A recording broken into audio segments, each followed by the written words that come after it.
Friends, market లోకి recent గా launch అయిన మొబైల్ వివో V50. మన స్టోర్ లో ప్రీ బుకింగ్ చేసుకున్న కస్టమర్లకి 1, 2 కాదు 4 గిఫ్ట్లు అయితే ముందుకు తీసుకొచ్చాను.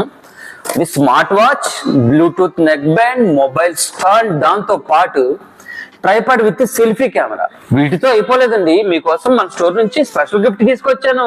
హాయ్ ఫ్రెండ్స్, నేను మీ మస్తాన్ వలి. Welcome back to Yedukonda mobiles, జెండా పంజా రోడ్, రాజమండ్రి. కామన్ గా ఏ మొబైల్ కైనా 1 year వారంటీ మాత్రమే వస్తుంది. అదే వివో V50 మన స్టోర్ లో ప్రీ బుకింగ్ లో తీసుకున్న కస్టమర్లకి 2 years వారంటీతో అయితే వస్తుంది. వివో V50 కొనుగోలుపై up to selected credit cards పై 10% వరకు క్యాష్ బ్యాక్ ఆఫర్ కలదు. మన స్టోర్ లో లైవ్ డెమో అయితే రెడీగా ఉంది. లైవ్ లో మీరు ఎక్స్పీరియన్స్ చేయాలనుకుంటే కనుక మన స్టోర్ ని విజిట్ చేయండి. Premium design and quad curve display, slimmest smart phone with 6000 mAh of the battery. Camera విషయానికి వస్తే మనకి బ్యాక్ సైడ్ చూడడానికి మనకి 2 కెమెరాస్ ఉన్నాయి. 2 కూడా మనకి మెయిన్ 50 మెగాపిక్సెల్ తో రావడం జరుగుతుంది విత్ జైస్ లెన్స్. ఇంకెందుకు ఆలస్యం, మన స్టోర్ కి వచ్చేయండి, ఆఫర్లు సొంతం చేసుకోండి. మన షాప్ అడ్రస్ చెప్తాను, ఈ వీడియోని సేవ్ చేసుకోండి. ఏడుకొండ మొబైల్స్, జెండా పంజా రోడ్, శివ బిర్యానీ ఎదురుకుండా, బిసైడ్ దుర్గా టెంపుల్. మరిన్ని ఆఫర్స్ మిస్ అవ్వకుండా ఉండాలంటే మన పేజీని ఫాలో అవ్వండి.